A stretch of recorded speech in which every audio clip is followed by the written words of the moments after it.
friends, welcome to this YouTube channel. Today we're going to be talking about 7 ways to make your job work for you.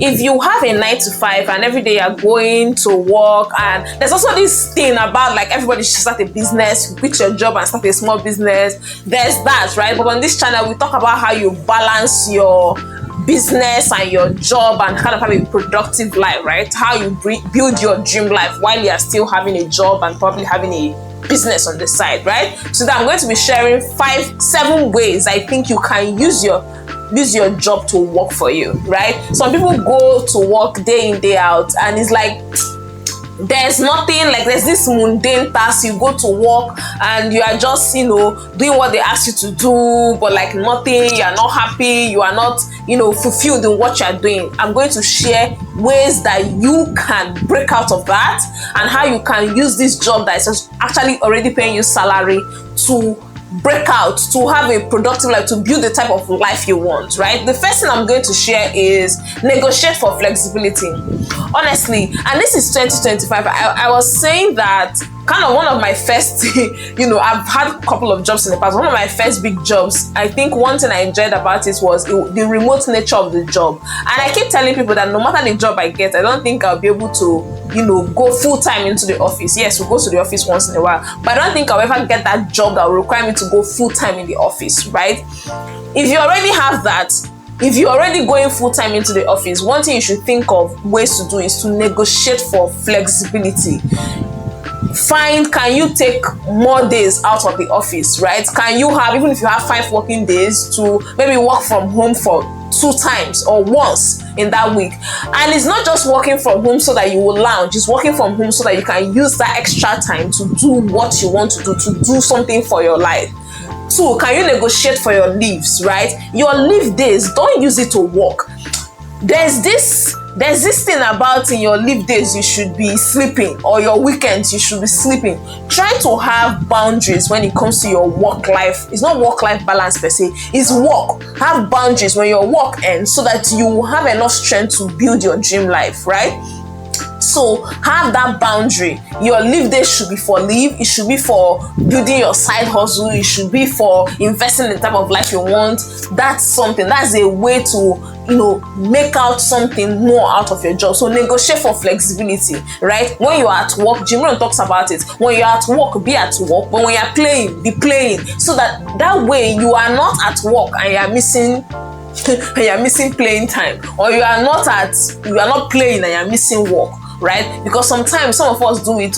When you are on leave, you are checking your emails. Don't check your emails when you're on leave, right? Weekends, maximize your weekends on building the type of life you want. If it's fun time, if it's whatever, right? That's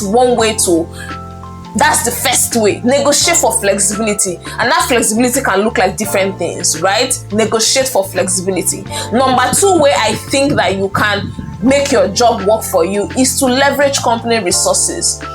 Trainings, you know how there's just this thing, right, about company trainings. You're like, it's not really that important, I can skip it. Leverage trainings. Most times, some of the things you learn during trainings, you can monetize that, you can productize that, it can be your edge to your next job, it can be your edge to your next business. It could be an insight you gain that is going to help you in your next adventure or your next business or your next life or something, right? Leverage company resources. Example, trainings, right? Example, offers that companies are anything, right? Whatever there is a company advantage, right?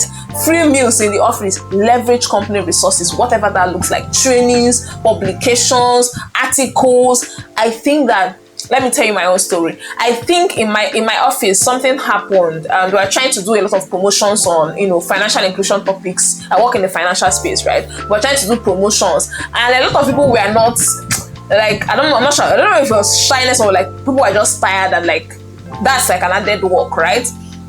Why will I do that? But I looked at this and I was like, this is an opportunity to. We are writing for the company, but it's an opportunity for you to have your content, you have your thoughts, right? Yes, the company is going to edit it, but to have it on business day, to have it on a national newspaper, I was like, I should take that opportunity, right? It will help for my branding, it will help for visibility. At the end of the day, I write it for the organization, but my name is there, right? I can use those, those information, I can use the links to those resources and include it in my CV as something I wrote, right? So it helps for your branding. So opportunities are within your company that people are shying away from, people are not necessarily interested in, like it's added work, use it, like leverage it. The trainings, the publication, they will say come and write for something, come and engage in an advert for something. It's for you. In how you clip out that section where you appears helps for your own branding, right? So leverage company resources, no matter what that looks like. Courses, what I have here is courses, workshops, certification. Be that person that attends all the company trainings. Be that person that shares to your HR that this is a good training to attend. You might be interested in say, this is a good training to attend. I want to attend this training.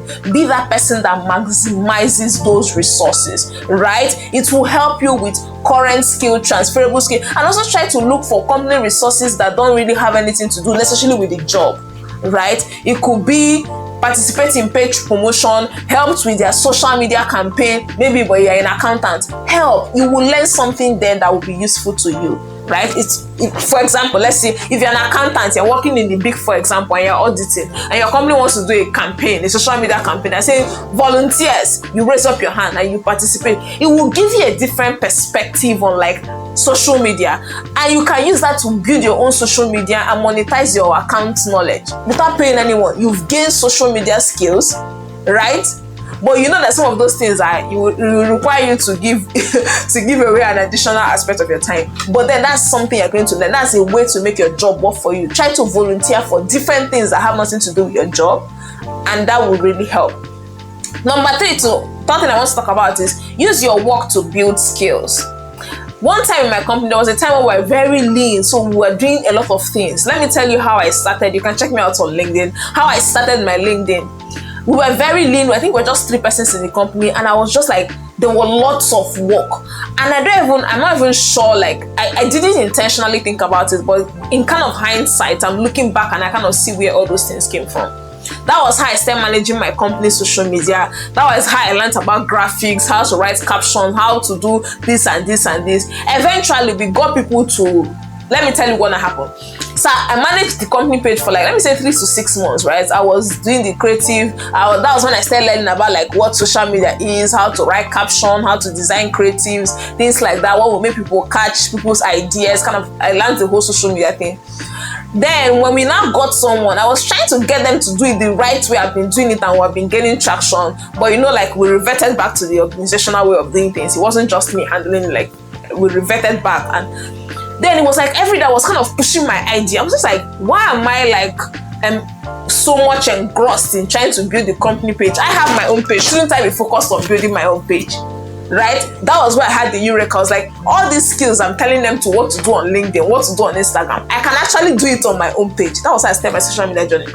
Right now on LinkedIn, I'm actually at 8,000 and I'm setting out hit 15K by the time we get to December. Right? I have my book coming out and I have a newsletter. It came from that, right? That's how my LinkedIn journey started. It wasn't me. I decided, hey, today I'm going to be a LinkedIn influencer or build a following on LinkedIn. It was simply that I was building my company page. I learned how to do it. I didn't take any course. I was reading on YouTube how to craft caption, how to design creatives, things like that. And it got up to a time I was like, so someone else is doing it now. I don't have to do it. And they were not, and I was like, why don't I use this on my own, right? And I'm investing it in myself. So use your company to build skills, to start skills. Volunteer, especially if you have extra time, to learn something that is beyond your work, right? To help people, to help them look at the audit documents, right? Yes, you're not in finance. You help them look at the numbers. So like, okay, so this is how it works. This is how income statements work. This is what to look at for a financial statement. You've helped them do that. You could set up a business and you're not going to learn how to manage your finances again. Then you have, right? You have built that skill. So use your work to build skills. Use your work to build skills and try to.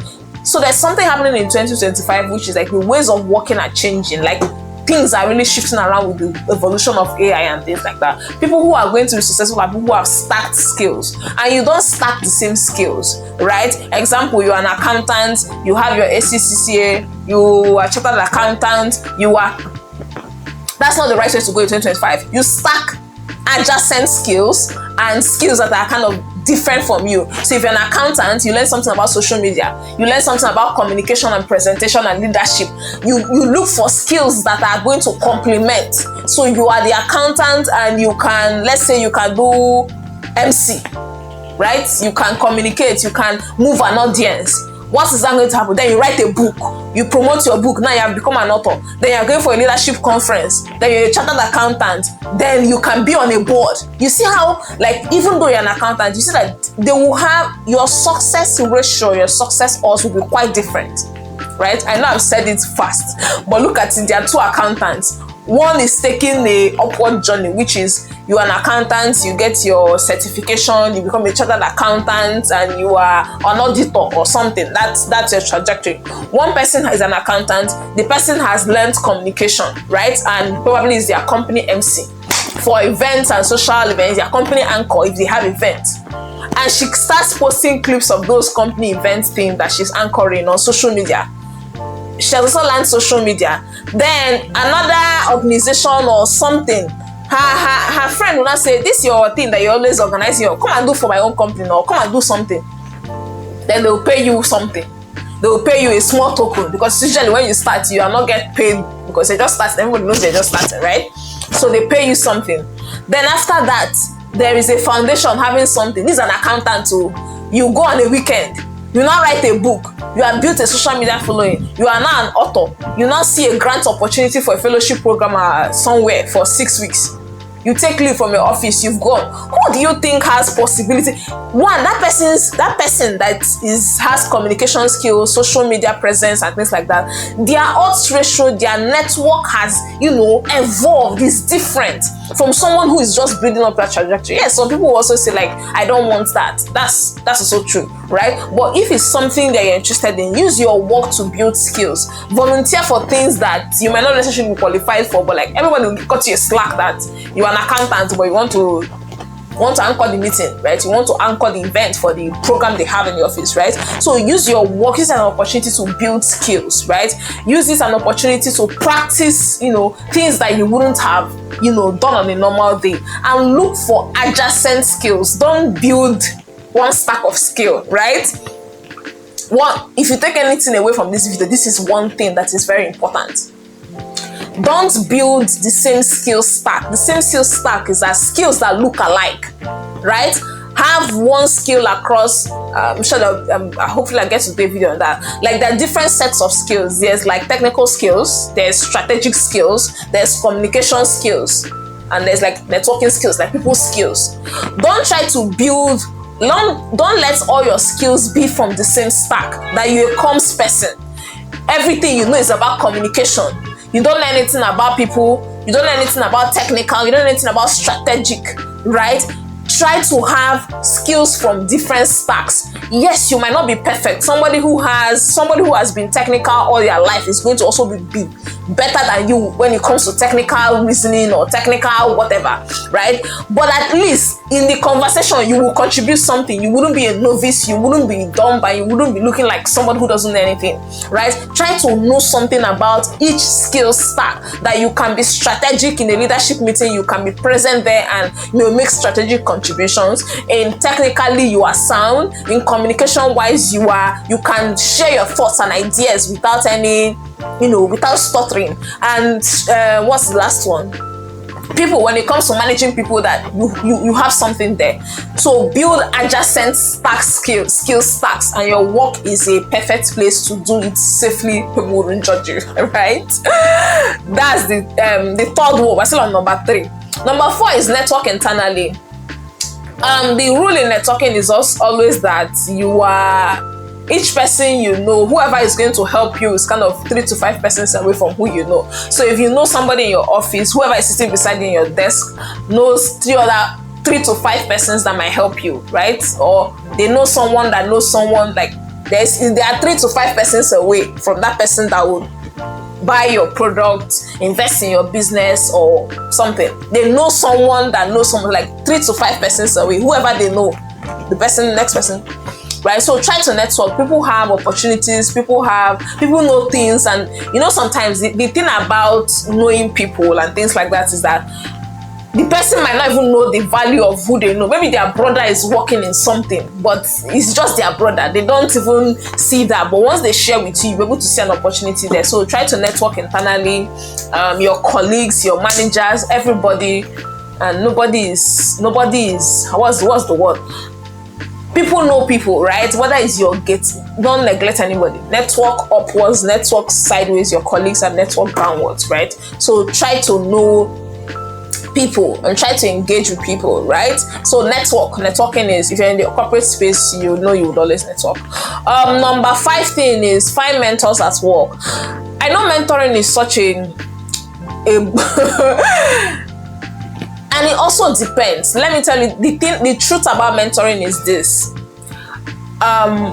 Let people who are going where you are going be the ones to mentor you, right? If people's outcomes, I visited someone's church and the person was like, oh, why did you stop coming?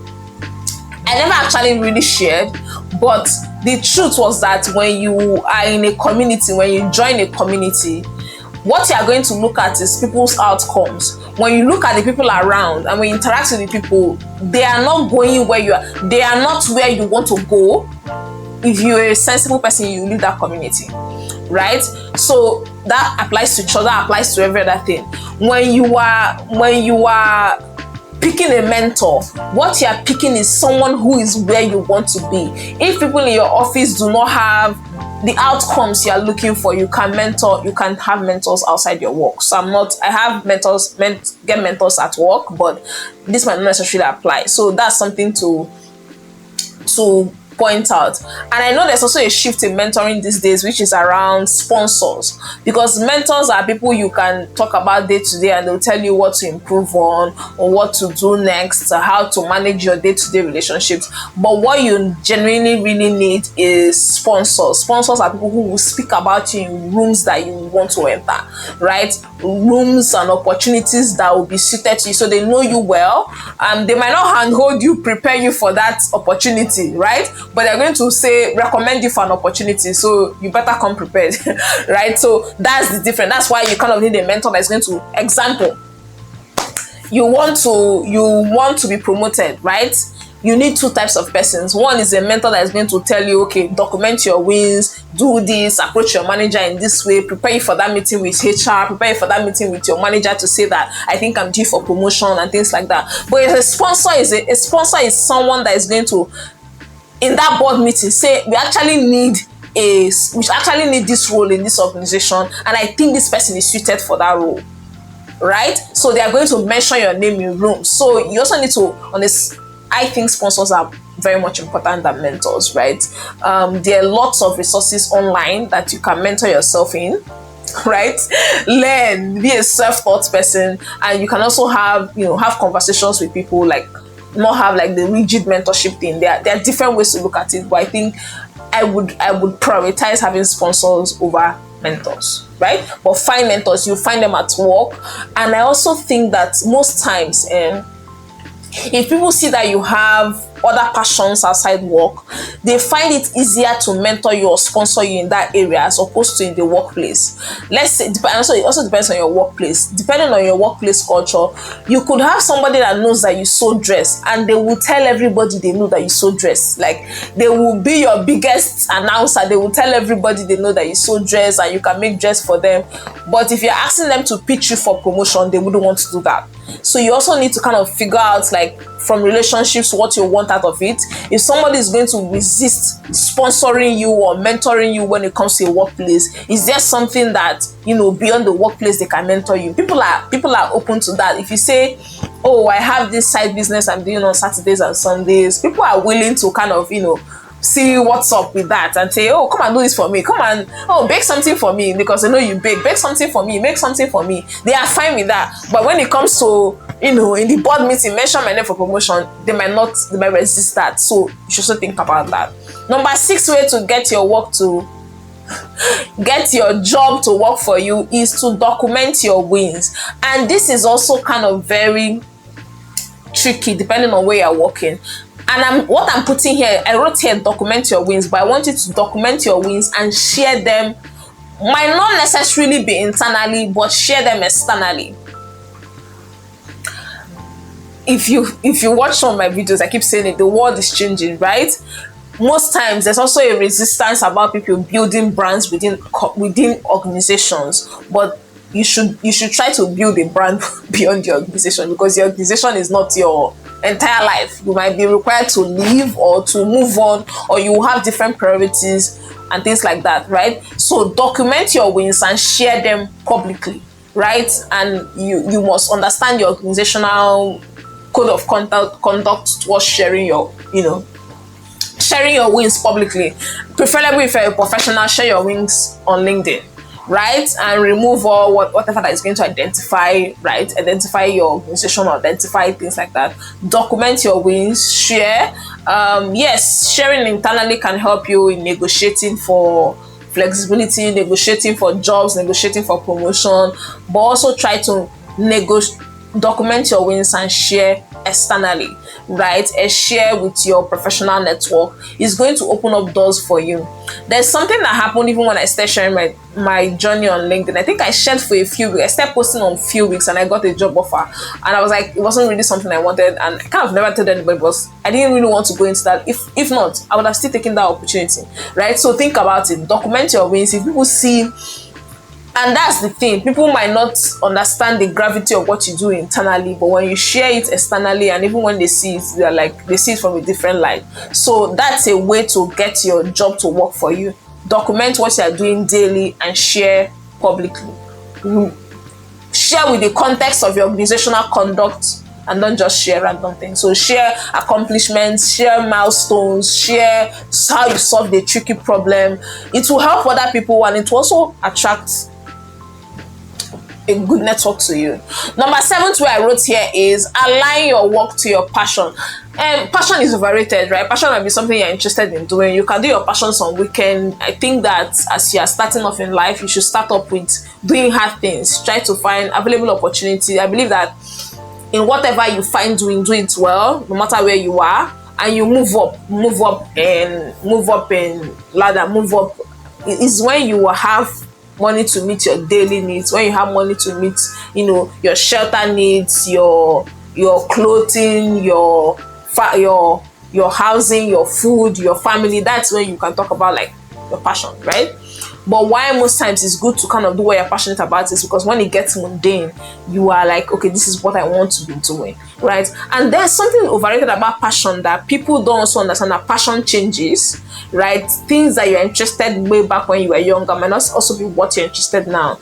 Your passions are good, start with that, but a way to try to find things about your work that you're interested in doing, right? So for me, I do research. I like the developing the questionnaire thing, doing the research thing, just that. But everything that's associated with the work, not necessarily what I'm interested in, right? So a way to get your work to work for you is to find passionate things in your work, and enjoy that, right? Every other thing that comes with it is neglect that. At the end of this video, right?